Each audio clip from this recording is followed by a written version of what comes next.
बुन्दा मानसि बियो बाइकनि सिखाव खावनायनि मोनसे रेकर्ड दङ हिनजाव सानै साथाम प्रेगनेन्ट खालामनानै गारनाय मोनसे रेकर्ड दं बेहा मा भिडिअ आरो फट' भाइरेल जालागासिनो दङ बेनि सोमोन्दै आं मोजाङै फोरमायनानैसै नोंथांमोननो बे भिडिअखौ अलरेडि केसबो जाखाबाय आरो बे साथानो माने हगारो मोना होननानै माने अलरेडि माने थानायाव केस रेजिस्टार खालामना दोनखाबाय। खुलुमबाय लोगोफोर बयनिसिमबो फिन खेब बरायहरबाय।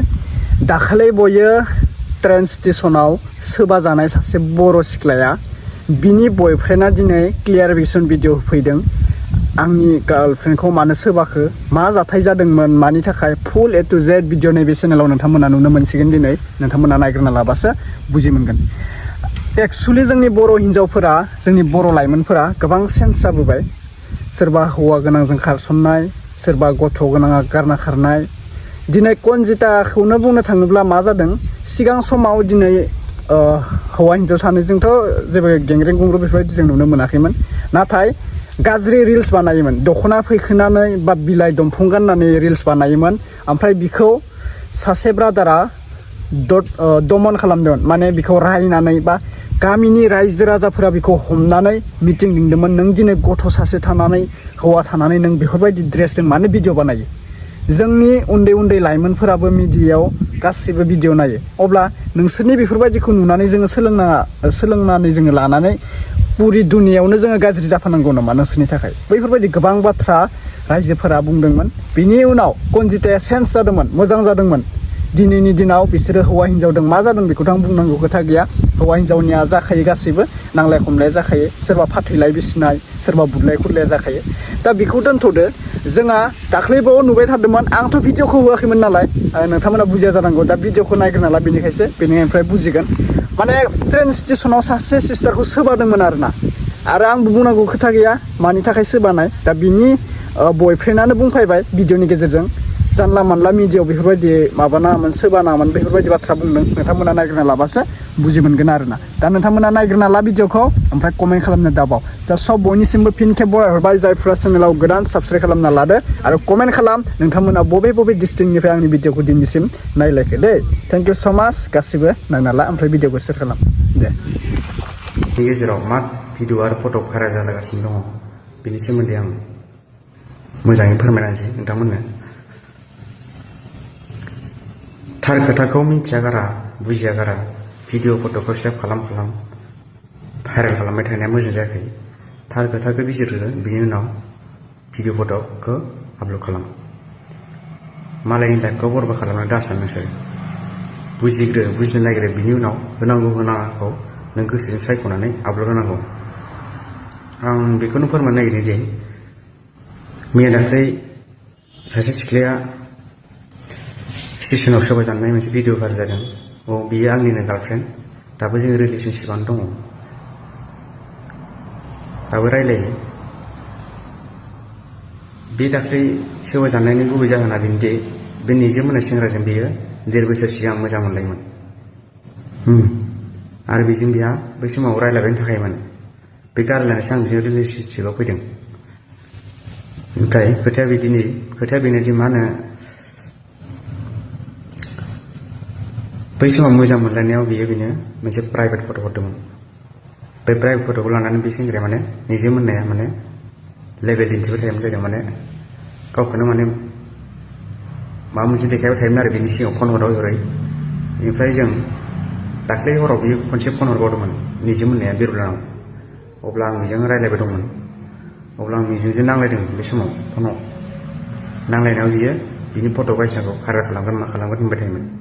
ओमफ्राय बियो बिनि नांलायनायनि अखानायै जेब्ला बिरलाया निजोमखौ लोगो हमनो थाङो राङापारायाव माने मोनसे सोलो लानानैसो थांखादोंमोन नालाय फट'खौ भिडिअखौ दाननो होननानै।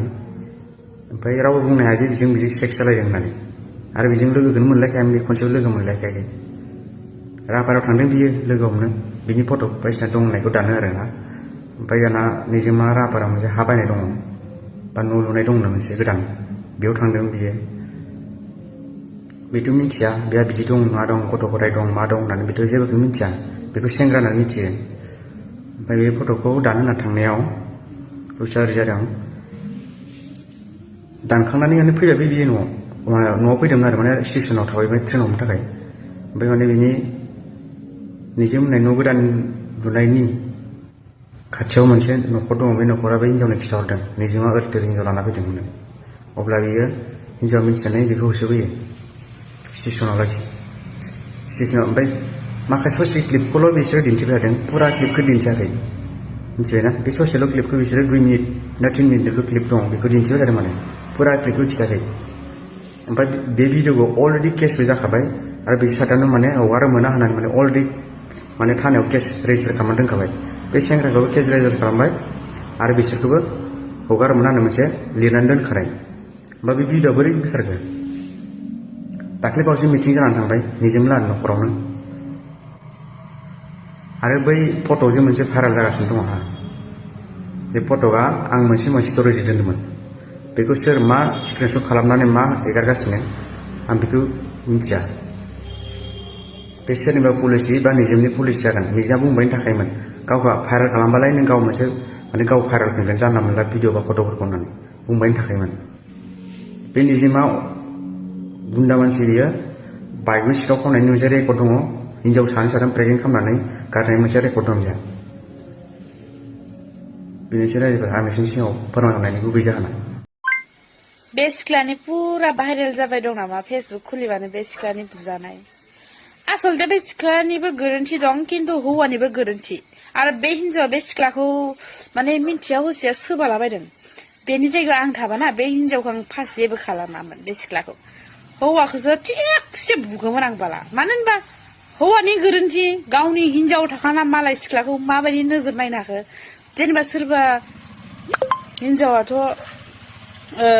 सोरबा हिन्जाव बा सिख्लायाथ' सेंग्राफोरखौ बरायनो नागिरगोन बा आरो हौवा मानसिखौथ' मिन्थिखायाना हाबा जानाय ना सेंग्रा बेहा गोदै गोदै जाबाय नालाय बेहा सेंग्रा सानबाय लाइन मारिबाय बे हौवायाबो गियान थानांगोन ना आंहा हिन्जाव दं फिसा दं होननानै बेखायनो आंथ' आंनि हौवाया बिदि जाबा आं बे सिख्ला जेसेबां हौवा माने हिन्जाव लाइन मारिबाबो आं हिन्जावफोरखौ जेबो खालामा हौवाखौथ' थिगसे बुगोन आं बे हौवाखौ बुसिन बुनानैसो माने बै हिन्जावजों नांलायहैगोन आं गोसोथोनाय सोरबा सेंग्राया आंखौ नांगौ होननाय सेंग्राया बै सिख्लाजोंबो रायलायनायखौ आं सिख्लाखौ आं राया आं मालाबा सिख्लाखौ राया आं सेंग्राजोंसो थिगसे नांलायो सिख्लानिलाय मा दायना सिख्लायालाय मा मिन्थिगौ जेनेबा सोरबा मिन्थिहसि रायलाया सोरबा सोरबाथ' मिन्थिया सेंग्रानि बेलेग गार्लफ्रेन्ड दं बा बेलेग हिन्जाव दं हौवानि बिदि मिन्थियाना हिन्जावफोराबो सिख्लाफोराबो दुनखुमायो ओंखायनो गाव गावनि एक्स माने गाव गावनि गार्लफ्रेन्ड बा गाव गावनि हिन्जावा बिदि लाइन मारनाय खोनाबा ना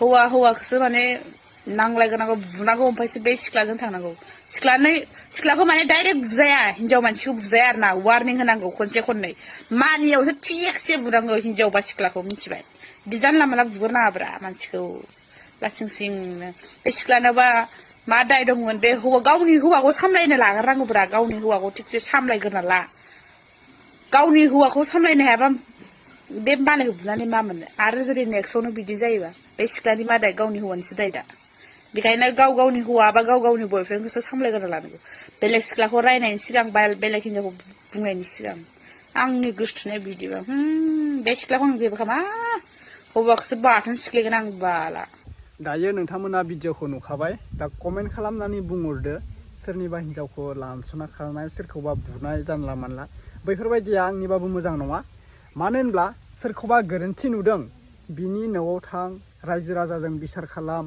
नाथाय रावखौबो आखाइ होनाङा दे फार्स्टआव आखाइ गोरना जोबोद दिगदार जागोन बा जोबोद प्रब्लेम जागोन बेनिखायनो आं बुंदों सानै हयै खामानिखौ मावनांगौ गासैबो नङा नोङो माबा मोनसे मोजां खामानि मावनोबा सानै हयैसो मावनांगोन अब्लासो नोंना साक्सेस जागोन बा नोङो लाइफआव साक्सेस मोनगोन थिग नङा दा बेनोसै आंहा बारा बुंनांगौ खोथा गैया अब्ला नेक्स्ट आपडेट लोगो मोनसिगोन कमेन्ट खालामनो दाबावसै दे लोगोफोर